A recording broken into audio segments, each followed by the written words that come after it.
Hola a todos, vamos a continuar con este tercer vídeo de la ruta del Madrid que no pudo ser y vamos a empezar con uno de los edificios más conocidos de Madrid, tanto aquí como en el resto del mundo, pero que pocos saben cuál era su función original.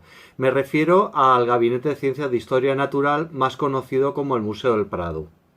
Pero antes quiero hacer un pequeño paréntesis para contaros una curiosidad histórica poco conocida sobre nuestra monarquía. Y es que, a diferencia de otras monarquías europeas en las que cuando el rey o la reina suben al trono se les corona, en la española cuando esto ocurre se les proclama.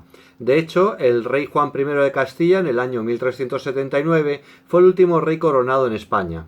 Y ahora, volviendo al Gabinete de Ciencias de Historia Natural, cuando Carlos III fue proclamado rey de España en 1759, trajo consigo una serie de ideas ilustradoras, entre ellas la construcción de una ciudad científica en lo que hoy es una de las zonas más significativas de la ciudad, el Salón del Prado. Para ello, Carlos III ubicó en el hoy Paseo del Prado la denominada como Colina de la Ciencia, compuesta por el Real Observatorio Astronómico, el Real Jardín Botánico, que era más grande que el actual, y el Gabinete de Ciencias de Historia Natural y Academia de Ciencias, actual Museo del Prado. A esto también se le unía un parque zoológico en la actual Cuesta Moyano dentro del Jardín Botánico.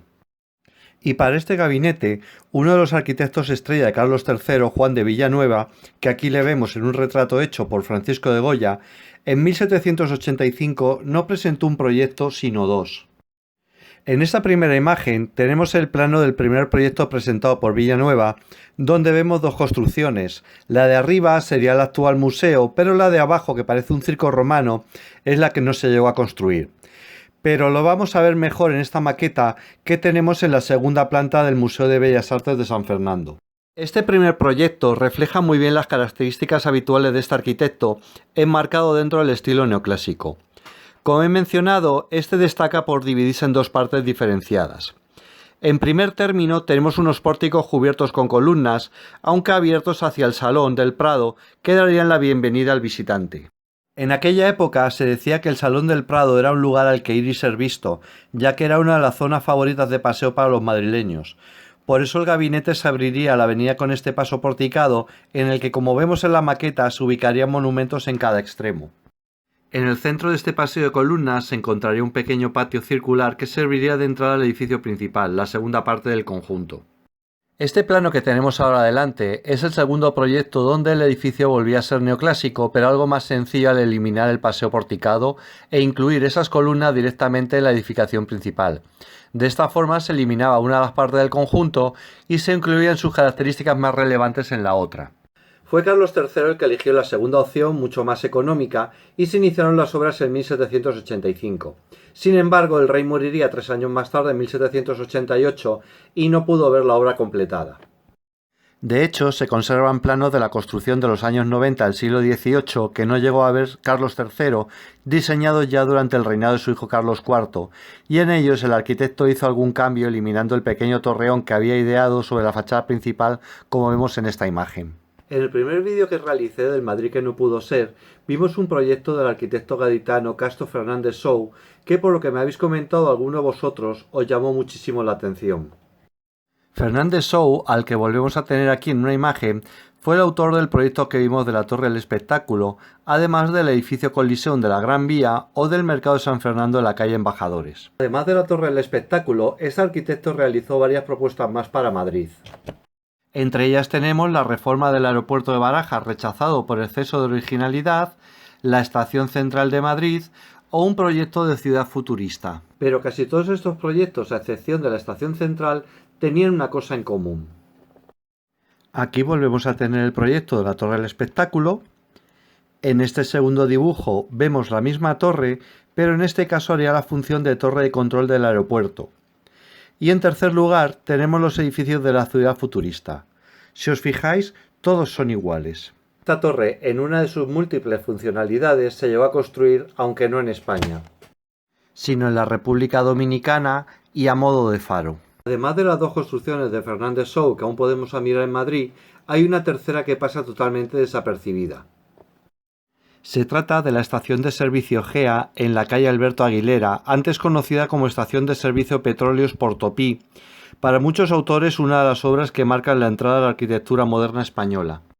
Como vemos, los escasos elementos que la conforman, una torre altavoz con evocaciones navales y una marquesina protectora a modo de ala de avión, constituyeron en la época una imagen futurista. En el año 1625, Felipe IV mandó construir una cerca que delimitara Madrid, no como una muralla de protección, ya que eso no era necesario, sino con fines fiscales y sanitarios, es decir, cobrar impuestos para todo aquel que quisiera vender sus mercancías en Madrid y para evitar que entrara gente en época de epidemias.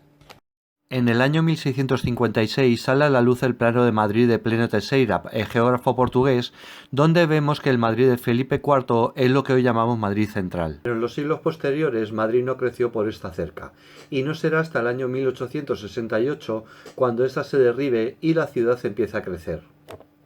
A partir de ahí, el Plan Castro de 1857, el Plan Núñez Granés de 1910, y el Plan Brigador de 1941 y 1946 serán los que marquen las pautas de expansión de Madrid. En alguna de estas expansiones se planteó erigir utópicas construcciones como por ejemplo la que vamos a ver ahora. En el primer cuarto del siglo XX, durante el reinado de Alfonso XIII, se realiza la expansión del Paseo de la Castellana basado en el Plan Núñez Granés, haciendo que se urbanice hasta la actual zona de Nuevos Ministerios, donde en estos años estaba allí ubicado el Hipódromo de la Castellana, derribado en 1933, y en ese mismo lugar se construyeron los Nuevos Ministerios, obra que finalizó ya en 1942. Como curiosidad contaros que a pesar de que los Nuevos Ministerios fueron inaugurados durante la dictadura franquista, su construcción se inició antes de la Guerra Civil en 1933 y su arquitecto Secundino Zuazo fue el fundador de los Amigos de la Unión Soviética. Por lo que sin darse cuenta, en 1942 Franco inauguró el que está considerado como una de las mayores apologías del comunismo.